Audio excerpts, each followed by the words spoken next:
It was a regular Tuesday at the clinic, the kind where the coffee machine becomes your best friend and the clock seems to be stuck. I'm a psychologist here, dealing with folks who carry more baggage than a loaded freight train. It's tough but rewarding. That's when Jake walked in, lugging his dad along, who looked like he'd seen better days. "Hey, I need some help here. It's like a maze, and my dad needs to see the doc pronto," Jake said, his voice laced with worry, but trying to keep it cool. "Sure thing," I replied, putting down my third cup of coffee.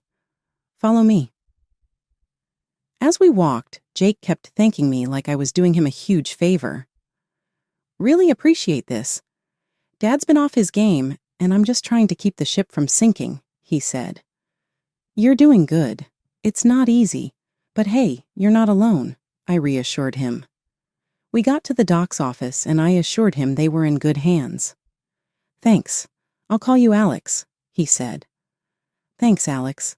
I owe you one." "Let me buy you coffee sometime," Jake offered, scratching the back of his neck and looking a bit awkward. "Sure, but I warn you, I'm a tough critic when it comes to coffee," I laughed. "Challenge accepted," he grinned, and just like that we hit it off. We started hanging out, first coffee, then movies, and the occasional dinner. It was easy with him, like I didn't have to try hard to be someone I'm not. Jake was all about keeping things real. No airs about him. He worked in his family's laundry business, nothing glamorous, but he was proud of what they built. One thing led to another, and our casual meets turned into something more. Jake was a breath of fresh air. His straightforwardness, the way he'd call it as he saw it, no sugarcoating. It was refreshing, especially in my line of work where everything's about reading between the lines. "Alex, you know I've been thinking," Jake said one evening as we were closing down another burger joint. "We're good together, like really good." I smirked, sipping on the last of my milkshake. "Took you long enough to notice." He laughed that easy, carefree sound. "So what do you say? You want to make this a regular thing?" "Jake, I thought you'd never ask." "Yes. Let's see where this train wreck goes," I teased, bumping his shoulder with mine. A year into dating Jake, things got pretty serious pretty fast.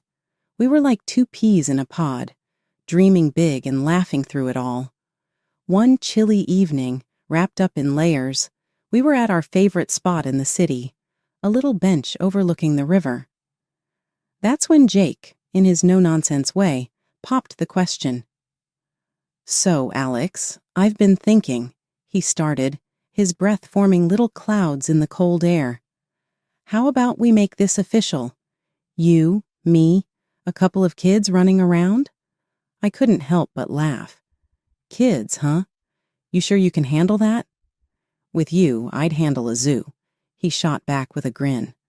I took a moment, looking out at the water, the future suddenly feeling so near. "Yes, Jake. Let's dive into that zoo together." The decision to marry Jake was the easy part. Living it out was going to be the challenge. We decided on a small, cozy wedding and started talking about our future, dreaming of a big family. Jake was on board. His dreams as big as mine. We settled in a rented apartment, squirreling away whatever we could for a down payment on a house. But not everything was smooth sailing. The real storm brooded with Jake's parents, especially his mom, Mrs. Peterson. The Petersons ran a laundry and dry cleaning business a stone's throw from their place. It was their pride and joy, a family affair through and through. After the wedding, Mrs. Peterson, with her usual flair for the dramatic, made an offer. "Why don't you two move in with us? Save some money, help out with the business," she suggested one evening, her tone suggesting it was more of an order than a suggestion. Jake and I exchanged looks. We had already discussed this and knew where we stood. "Thanks, Mrs. P, but we're good in our place. Plus, my job is on the other side of town." I tried to let her down easy, but Mrs. Peterson wasn't having it. "Nonsense. Alex can quit her job. We need her here in the family business. It's high time she started contributing." she pushed, her eyes locking onto mine like a hawk. I took a deep breath, keeping my cool. I respect what you built with the laundry, really I do. But I'm a psychologist. I help people in a different way. I can't just give that up. It was like talking to a brick wall. Mrs. Peterson's disapproval was palpable, her remarks getting sharper by the day. She couldn't understand why I wouldn't want to fold clothes for a living when I could be helping people sort through their mental and emotional laundry instead. Jake tried to mediate, but there was clear tension every time the topic came up. Life's got a funny way of throwing curveballs, and just when Jake and I thought we had things kind of sorted, his dad's health took a nosedive, and then he passed away. It hit Jake like a ton of bricks. He was tight with his dad. Mrs. Peterson? Well, she was a wreck, clinging to Jake for every little thing. That's when the real test began. Jake came to me one evening looking more serious than I'd seen him in a while. "Alex, babe, we got to talk. It's about my mom." I knew that tone. "What's up? Your mom okay?" He took a deep breath, running his hands through his hair. A sure sign he was stressed. "Not really. She's not doing great and she's not handling it well. I'm worried about leaving her alone." I sat down, bracing myself for what I knew was coming. "You're thinking we should move in with her, aren't you?" Jake nodded, looking guilty. "I know it's a lot to ask, Alex. It's just, I don't see another way." The idea of living with Mrs. Peterson, with her constant digs and that my way or the highway attitude, had me breaking out in hives. But I saw the desperation in Jake's eyes. "Look, Jake, I'm not going to lie. The thought of living with your mom gives me nightmares, but I get it. Family's family. We'll figure it out." Moving in was rough.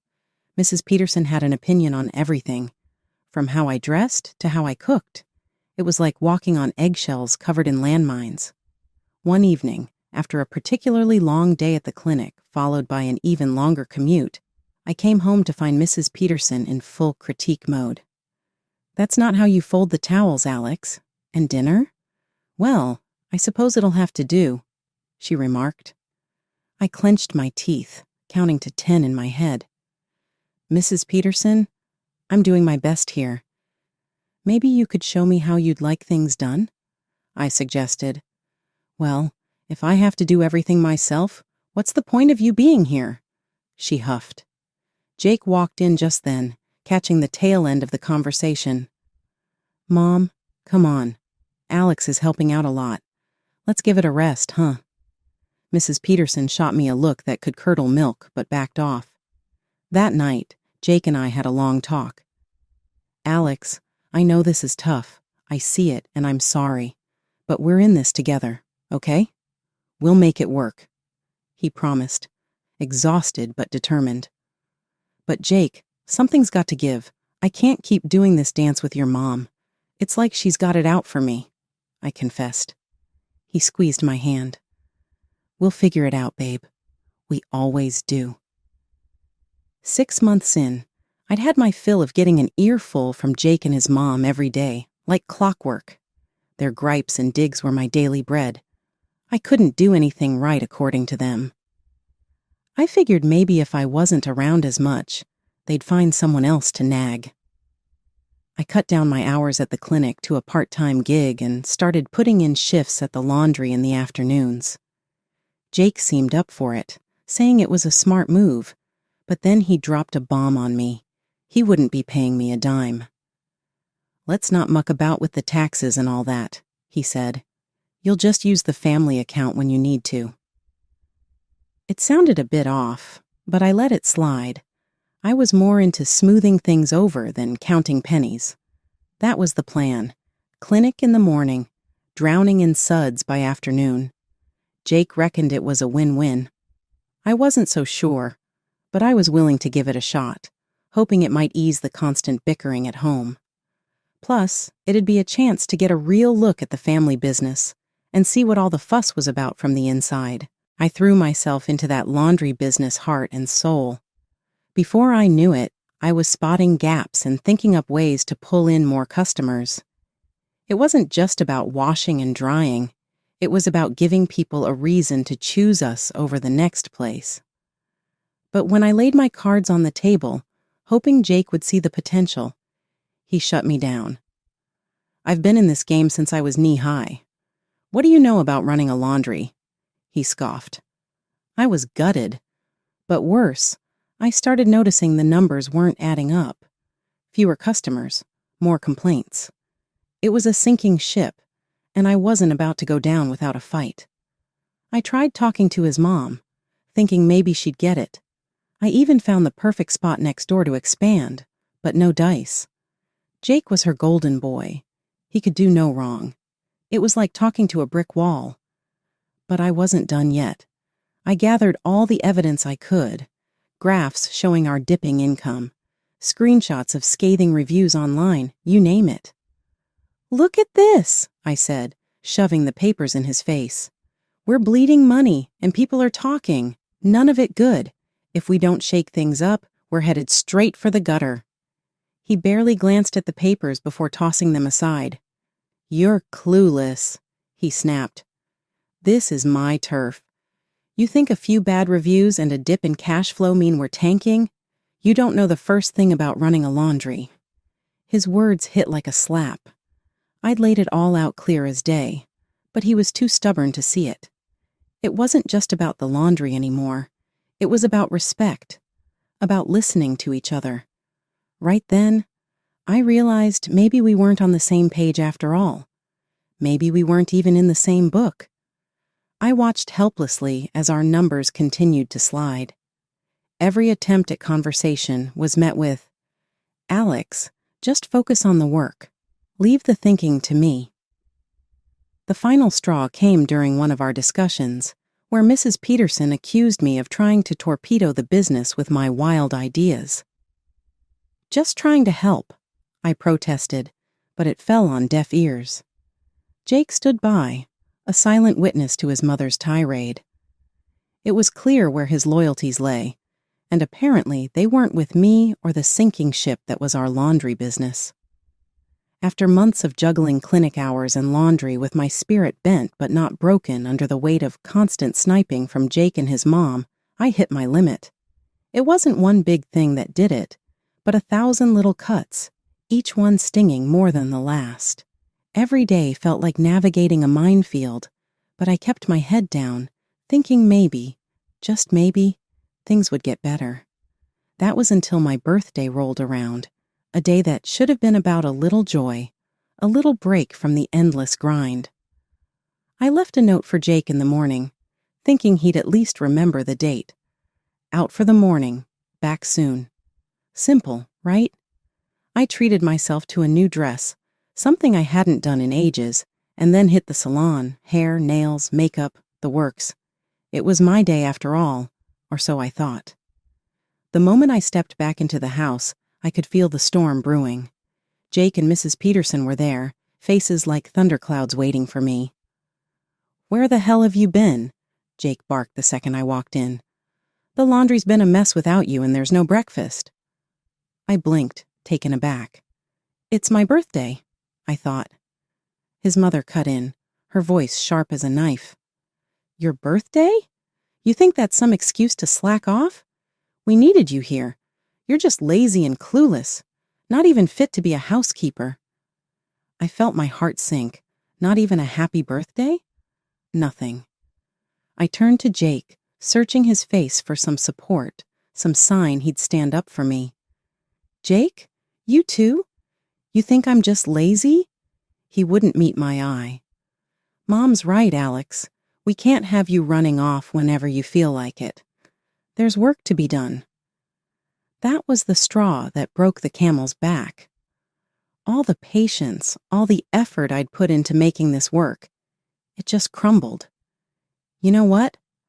I can't do this anymore. I want a divorce. I said the words, tasting bitter in my mouth. Mrs. Peterson actually clapped her hands, a gleeful, cruel sound. "Finally, we're getting rid of her." Then, as if she hadn't already twisted the knife enough, she added, You'll be paying for your stay here for the past 3 years. Of course, I laughed. It was that or cry. Actually, I think it's you who owes me for all the unpaid work, the holidays, the sick days. Let's see how that adds up, shall we? Her face dropped, the room going silent, the air thick with tension. Jake looked between us, clearly at a loss. The conversation spiraled from there. Accusations flew, past grievances aired. It was ugly, raw, and painful, a litany of all the ways we failed each other laid bare. I bent over backwards for this family, for this business, and this is the thanks I get, I said, my voice rising with each word. And what about me? What about what I've given up? Jake shot back, anger and something like regret flashing in his eyes. We were talking past each other. Jake, I don't even recognize us anymore, I replied, the fight draining out of me. The talk of divorce, of debts and dues, underscored how far apart we'd grown. The love that had once bound us together had been stretched thin, frayed by neglect and misunderstanding. Walking away from Jake and his mom, I had a head full of steam and a heart full of hurt. But beneath all that, there was this tiny, stubborn spark of something, like hope, or maybe it was just spite. Either way, it was enough to get me moving. First thing, I found myself a little apartment. Nothing fancy, but it was all mine. The silence was deafening at first, a stark contrast to the constant bickering and criticism I'd gotten used to. But I filled it up with plans and dreams, louder and more vibrant than any argument. I remember sitting on a secondhand couch surrounded by unpacked boxes when my best friend Liz dropped by. She found me surrounded by papers, my laptop open to a dozen tabs. "What's all this?" Liz asked, raising an eyebrow as she picked up a stack of printouts about business loans and laundry equipment. "I'm starting my own laundry business," I declared, more to convince myself than her. Liz whistled, low and impressed. "That's a bold move, Alex, going head-to-head with Jake and his mom." I nodded, feeling resolve solidify within me. Yeah, they think they've seen the last of me, but I'm not done, not by a long shot. I found a spot for rent right next to their laundry. It's perfect. "Isn't that a bit direct?" Liz asked, a hint of concern in her voice. "Direct is exactly what I'm going for," I replied. "I've got ideas, Liz, good ones. I know I can make this work." The words tumbled out with a passion I hadn't felt in months. Liz smiled, her support unwavering. "Well then, you're going to need a business plan. And probably a drink. I'll grab the wine. You start brainstorming." So we did. We outlined everything from business hours to services offered, differentiating my future laundry from the one run by Jake and his mom. "I want to create a space that's more than just a place to wash clothes," I explained. "A community hub with top-notch service and a personal touch." "Offer something they don't," Liz suggested, sipping her wine. "Like a loyalty program, or better yet, a guarantee for lost items." "That's genius," I exclaimed, excitement sparking. "And I can set up a play area for kids, maybe even a small cafe corner, make it a place where people actually want to spend time." We worked into the night, fueled by wine and the thrill of creation. By the time Liz left, I had a solid plan and a fire in my belly. It was more than just a business venture. It was my shot at proving them wrong, proving to myself that I was more than what they saw. After the dust settled from the divorce, I dove headfirst into my plan. I snagged the empty spot next to Jake's laundry. It was a mess, sure, but it had potential.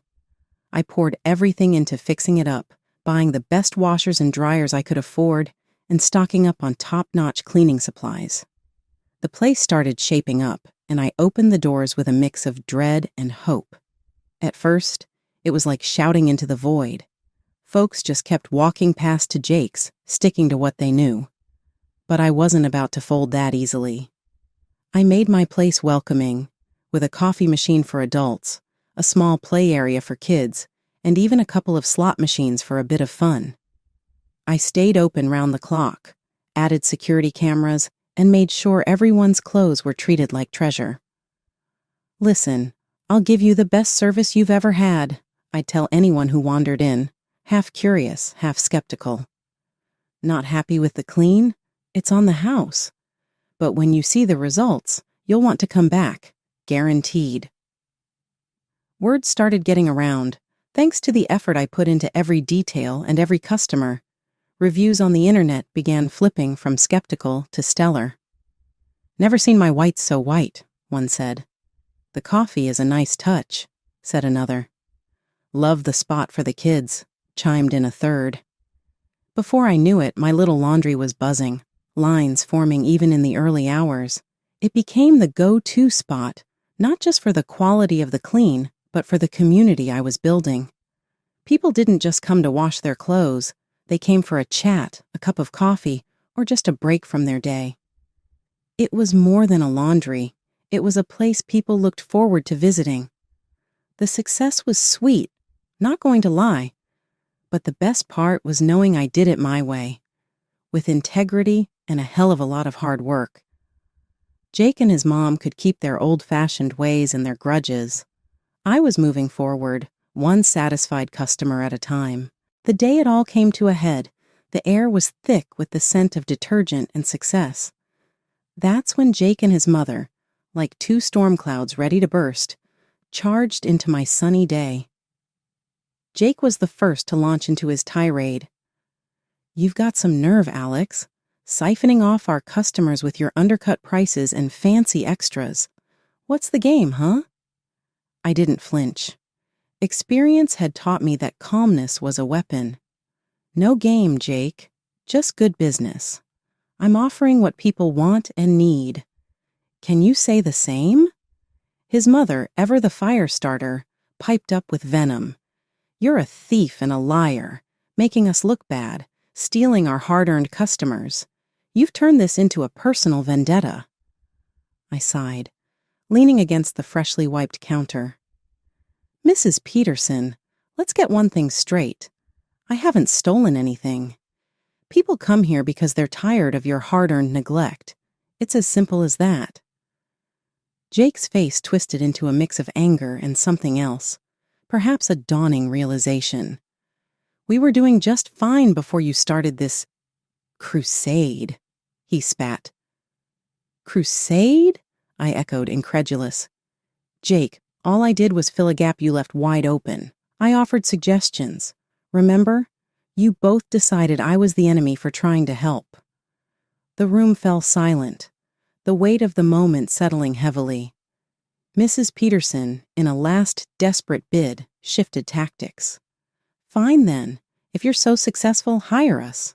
Our laundry is dying. We're swamped in debt." I let out a dry laugh. "Hire you? After everything? I think it's time for you both to leave. My customers don't need this kind of drama." They knew they had lost this battle, their shoulders slumping as they turned to leave.